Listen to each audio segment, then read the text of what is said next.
जय माता दी। कैसे हो आप सब लोग? तो आप सबको दिवाली की ढेर सारी शुभकामनाएं।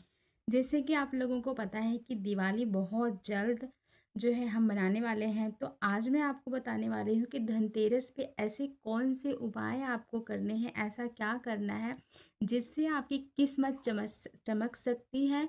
ऐसी कौन सी चीज़ें खरीद के आपको लानी है जिससे आपकी किस्मत चमक सकती है और अपार धन की बारिश हो सकती है आपके घर में। तो मैं कोई ज्ञानी नहीं हूँ, लेकिन मैंने जो अपने पूर्वजों से, अपने जो है गुरुजनों से सीखा है, सुना है और जो हम करते हैं वही चीज़ हम आपको बताते हैं। खुद से किया हुआ नुस्ख़ा और अपने अपने जनों से सीखा हुआ चीज़ ही हम आपको बताते हैं। हम सोचते हैं कि क्या पता मेरी किसी एक चीज़ से किसी का भला हो जाए, क्योंकि इस भागदौड़ भरी ज़िंदगी में कोई किसी का अपना नहीं होता। किसी के पास इतना टाइम नहीं है कि कोई किसी के साथ बैठकर कुछ उसे बता सके, कह सके।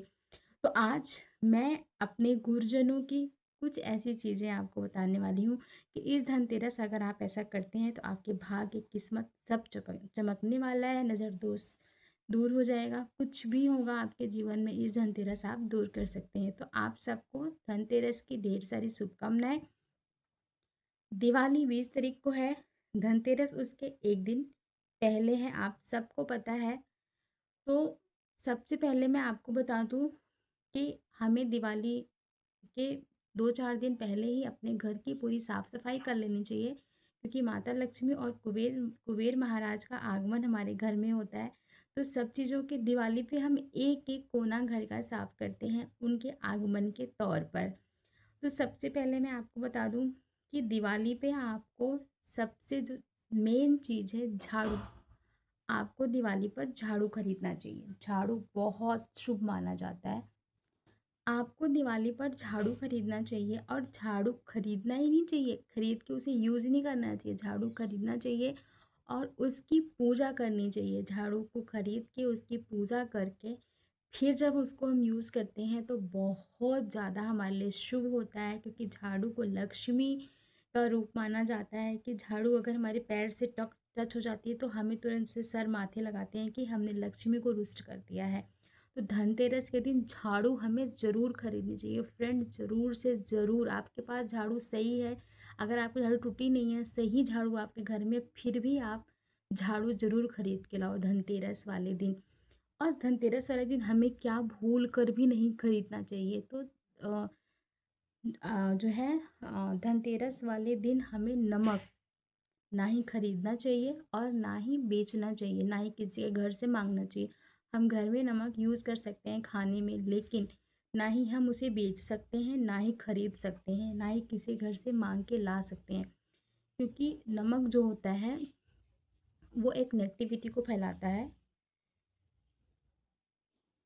नमक जो है नमक हमें कहा जाता है कि धनतेरस वाले दिन नमक हमें किसी के घर से नेगेटिविटी को दूर करता है। वो जो नमक होता है वो नेगेटिविटी को फैलाता नहीं है, बल्कि दूर करता है। तो इसलिए नमक जो है हमें नहीं, ना खरीदना चाहिए, ना ही कहीं से लाना चाहिए, ना ही बेचना चाहिए। तो बहुत अशुभ माना जाता है, अच्छा नहीं माना जाता है। लक्ष्मी जी इससे रुष्ट होती हैं।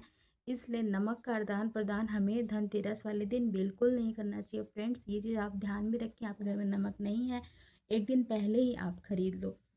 एक चीज़ और आपको बता दूँ कि धनतेरस वाले दिन हमें कुछ न कुछ बर्तन ज़रूर खरीदने चाहिए। कहते हैं कटोरी, गिलास, लोटा, चम्मच, थाली, कुछ भी हमें बर्तन ज़रूर खरीदने चाहिए। अगर हम कटोरी, गिलास, चम्मच, थाली सब 5 बर्तन खरीदते हैं, कोई भी बर्तन खरीदते हैं, तो उसे हमें गंगा जल से धुल के अपने पूजा घर में रख के पूजा ज़रूर करनी चाहिए।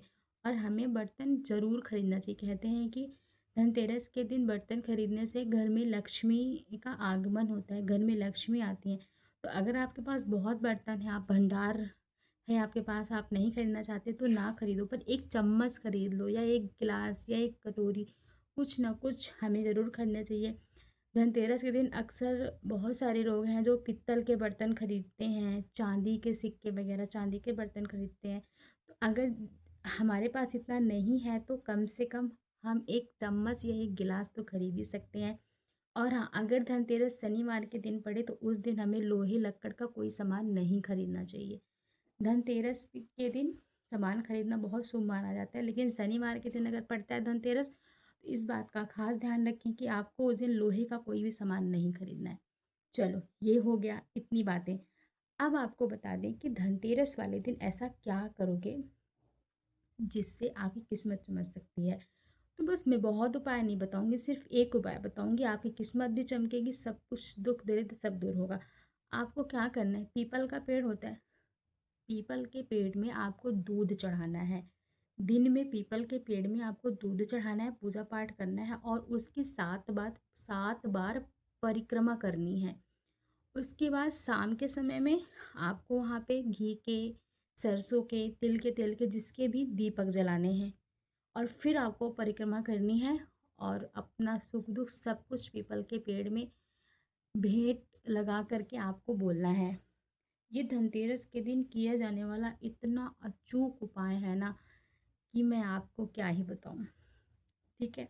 और दूसरी बात बता दूं, जिसके घर में नज़र दोष है, जिसके घर में नज़र दोष है तो वो क्या करे, नज़र दोष को दूर करने के लिए, घर में बहुत कलह है, कष्ट है, शांति नहीं है, हर जन एक दूसरे से लड़ते झगड़ते हैं, नज़र दोष है, तो आपको क्या करना है, मार्केट से धनिया खरीद के लाना है। धनिया को घर के पूर्व दिशा के कोने में रख के, लाल कपड़े में रख के, वहाँ पे बैठ के आपको हनुमान चालीसा का पाठ करना है। 7 बार करो, 5 बार करो, जितनी बार आप कर सको उतनी बार आपने हनुमान चालीसा का पाठ करना है।